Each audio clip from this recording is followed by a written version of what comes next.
अब हम देखते हैं फार्माकोकाइनेटिक्स ऑफ अल्कोहल। हमें पता है सबसे पहले जब कोई पर्सन अल्कोहल कंज्यूम करेगा तो उसके इसोफेगस के थ्रू उसके स्टमक में आएगा। ठीक है, जब वो ड्रिंक कर रहा है तो ड्रिंक करके उसके स्टमक में आएगा और स्टमक से फिर इंटेस्टाइन तक पहुंचता है। तो आता है सबसे पहले इसका एब्जॉर्प्शन। तो जब ये हमारे स्टमक तक आएगा फिर इससे इंटेस्टाइन तक जाएगा ये हमारे। तो इस केस में क्या होगा, जैसे उसने ड्रिंक किया उसके स्टमक में पहुंचा, पर देखा गया कि स्टमक में इसका एब्जॉर्प्शन बहुत ही कम है। ठीक, पुअर एब्जॉर्प्शन है स्टमक में।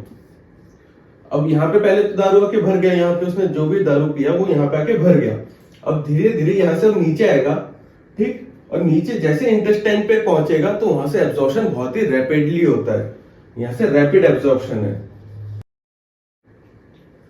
ये रैपिडली हमारे इंटेस्टाइन से एब्जॉर्ब होगा।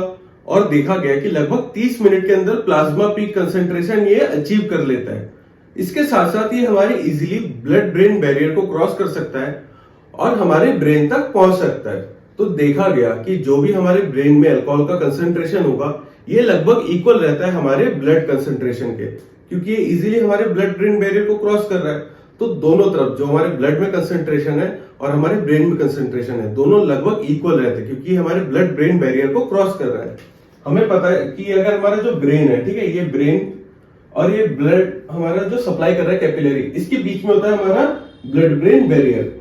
इन कैपिलरीज में टाइट जंक्शन होते हैं, बहुत ही टाइट जंक्शन रहते हैं, इनसे आपस में टाइटली क्लोज्ड रहते हैं और सिर्फ कुछ ड्रग से इनको क्रॉस कर पाते हैं। तो इनमें से एक ड्रग है हमारा अल्कोहल। अल्कोहल इजीली इस ब्लड ब्रेन बैरियर को क्रॉस कर सकता है और हमारे ब्रेन तक पहुंच सकता है। ठीक है, तो क्या देखा गया कि ब्लड कंसंट्रेशन और ब्रेन में कंसंट्रेशन लगभग इक्वल है।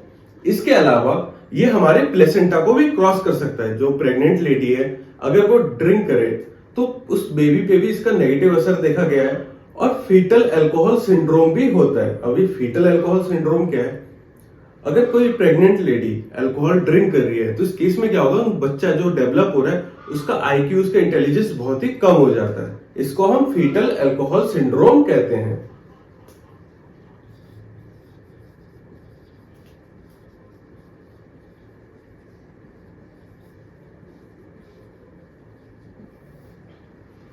इसके अलावा कुछ लोग ऐसे होते हैं जैसे जिनको बहुत तेज बुखार आ जाए। ठीक है, तो होता है क्या इस कंडीशन में किसी को बुखार आ जाए तो आपने देखा होगा घर पे भी आपकी मम्मी दादी क्या करती है, अगर आपको तेज बुखार आ जाए तो आपके सर पे पानी की पट्टी लगा देती है।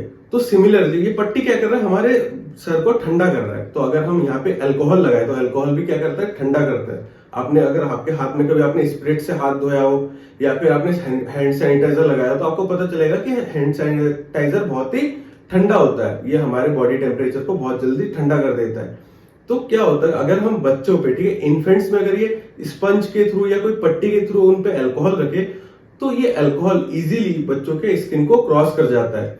ठीक है, तो इन्फेंट्स में देखा गया कि अगर उनकी स्किन पे हम अल्कोहल रखे तो अल्कोहल इजीली उनके बच्चों के अंदर चले जा रहा है और ब्लड में अल्कोहल पाया गया है। इसीलिए कभी भी बच्चों पे अल्कोहल नहीं रखना चाहिए, स्पेशली इन्फेंट्स पे। अब आता है इनका मेटाबॉलिज्म। तो सबसे पहला है हमारा फर्स्ट पास मेटाबॉलिज्म। अगर हम यहाँ से ड्रिंक कर रहे हैं तो हमारे लीवर तक भी जाएगा by help of portal vein. तो देखा गया कि पोर्टल वेन से फर्स्ट पास मेटाबॉलिज्म बहुत ही कम होता है, लगभग ना के बराबर। तो मिनिमल हम कह सकते हैं कि फर्स्ट पास मेटाबॉलिज्म है। इसके अलावा ये हमारे लीवर में लगभग 98%, ठीक है, 98% ऑक्सीडाइज हो जाता है हमारे लीवर पे। मेटा हमने फेज 1 फेज 2 मेटाबॉलिज्म देखा था, वहां पे ऑक्सीडेशन, हाइड्रेशन, वेरियस स्टेप के थ्रू हमारा कोई भी ड्रग है वो मेटाबोलाइज होता है। तो सिमिलरली 98% हमारे लीवर में ऑक्सीडाइज होता है। ठीक है, इसके अलावा कुछ और भी एंजाइम है जैसे साइटोक्रोम 2E1, ठीक है, CYP2E1, ये भी हेल्प करता है मेटाबॉलिज्म ऑफ अल्कोहल में। ठीक, तो इनके बारे में नोट करते हैं। इसके अलावा अगर हम इनका एक्सक्रीशन देखें तो ये हमारे किडनी से बाय हेल्प ऑफ यूरिन और हमारे लंग्स से, ठीक है, सांस के थ्रू भी एक्सक्रीट होता है। तो आपने देखा होगा जो लोग ड्रिंक करके आते हैं उनके सांस से बहुत ज्यादा अल्कोहल की बदबू आती है। इसका रीजन क्या है, हमारे लंग से अल्कोहल एक्सक्रीट होता है। तो इसी की तरह हमारा जो पुलिस होते हैं, ठीक है, पुलिस क्या करते हैं, इंस्ट्रूमेंट लगाते हैं कि इसमें फूंक मारो, तो इससे क्या होगा, हम जैसे ही फूंक मारेंगे तो इंस्ट्रूमेंट आराम से डिटेक्ट कर सकता है कि कितना अल्कोहल एक्सक्रीट हो रहा है। किसी पर्सन ने अगर ज्यादा अल्कोहल ड्रिंक किया होगा तो उतना ज्यादा एक्सक्रीट होगा, अगर कम ड्रिंक किया होगा तो कम एक्सक्रीट होगा। तो इसी तरीके से ये हमारे मेडिकल टेस्ट में या लीगल हेल्प में यूज किया जाता है, जिससे हम डिटेक्ट कर सके कि कोई पर्सन ड्रिंक एंड ड्राइव तो नहीं कर रहा, या दूसरे पर्पस में भी हम यूज कर सकते हैं। तो इनको बारे में लिखते हैं पहले।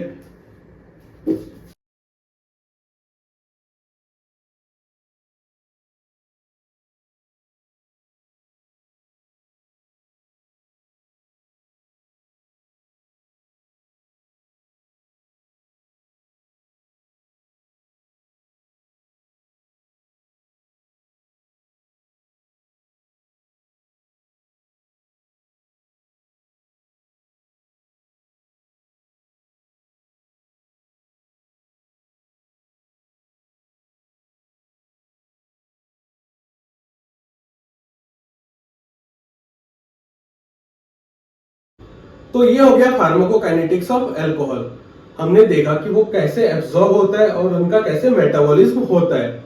इसके बाद आता है इनका एक्सक्रीशन। तो ये हमारे किडनी और लंग्स के थ्रू एक्सक्रीट हो जाते हैं। आपने देखा होगा जो लोग अल्कोहल कंज्यूम करते हैं वो बहुत ही फ्रीक्वेंटली यूरिनेट करते हैं। इसके साथ साथ जो लोग ड्रंक करके आते हैं, ठीक है, उनके सांस में बहुत ज्यादा बदबू आती है। रीजन क्या है, जो भी उनका अल्कोहल उन्होंने कंज्यूम किया वो सांस के थ्रू एक्सक्रीट हो रहा है, ठीक है, लंग से एक्सक्रीट हो रहा है। तो इजीली पता चल जाता है कि सामने वाले पर्सन ने ड्रिंक किया है या नहीं किया है।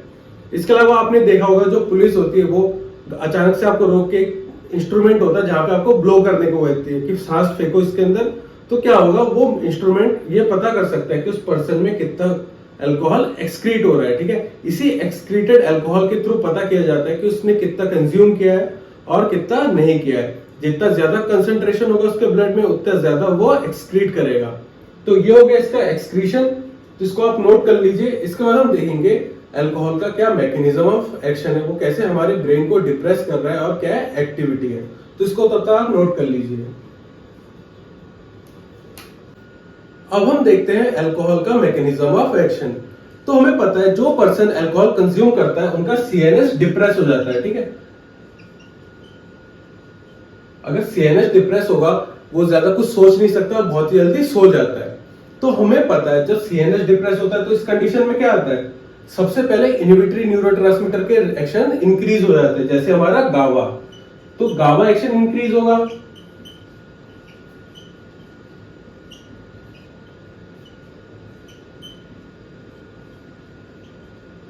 इसके साथ साथ गावा रिसेप्टर के साथ साथ जो भी हमारा एक्साइटेटरी न्यूरोट्रांसमीटर का रिसेप्टर है वो सब ब्लॉक हो जाएंगे।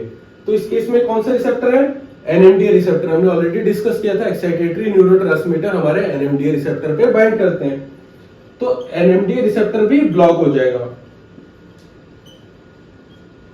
इसके अलावा न्यूरॉन जो है हमारा, न्यूरॉन के कंडक्शन के लिए हमें पता है यहाँ पे वोल्टेज सेंसिटिव चैनल होते हैं। अगर इन चैनल को स्टेबलाइज कर दें, ये जो सोडियम चैनल है और ये जो पोटेशियम चैनल है, अगर इनको स्टेबलाइज कर दें तो ये न्यूरोनल कंडक्शन रुक जाएगा। इसके साथ साथ यहाँ पे वोल्टेज सेंसिटिव कैल्शियम चैनल भी है।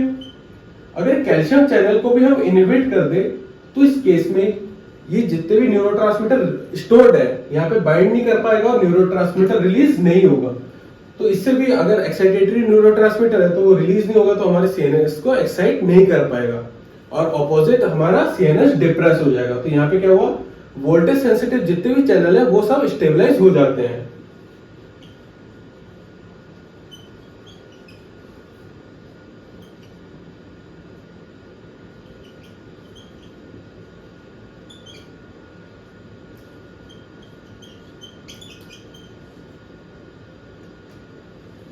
इसके अलावा जब हमने जीपीसीआर रिसेप्टर के बारे में पढ़ा था तब हमने देखा था कि जो हमारा जीएस पाथवे, ठीक, जीएस और जीक्यू पाथवे, यहाँ पे दो प्रोटीन होते हैं, ठीक है, जो क्या करते हैं, फॉस्फोराइलेशन में हेल्प करते हैं।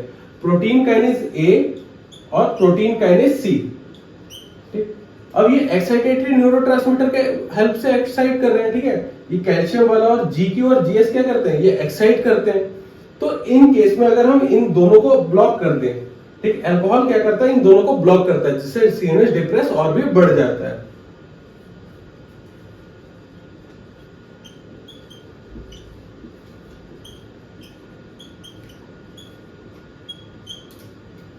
एक प्रोटीन काइनेज ए और प्रोटीन काइनेज सी की एक्टिविटी को भी ये ब्लॉक कर देता है।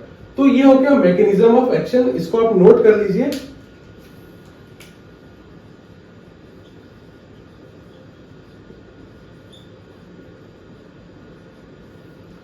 ठीक है, सीएनएस को डिप्रेस करने के लिए हमें ऑलरेडी पता है हमारे जो भी एक्साइटेटरी न्यूरोट्रांसमीटर है उनको रोकना है और इनहिबिटरी न्यूरोट्रांसमीटर के एक्शन को इंक्रीज करना है। तो सीएनएस डिप्रेस करने के लिए हमने क्या किया, यहाँ पे इनहिबिटरी न्यूरोट्रांसमीटर के एक्शन को इंक्रीज कर दिया है और जो भी हमारा एक्साइटेटरी न्यूरोट्रांसमीटर उनको ब्लॉक कर दिया है।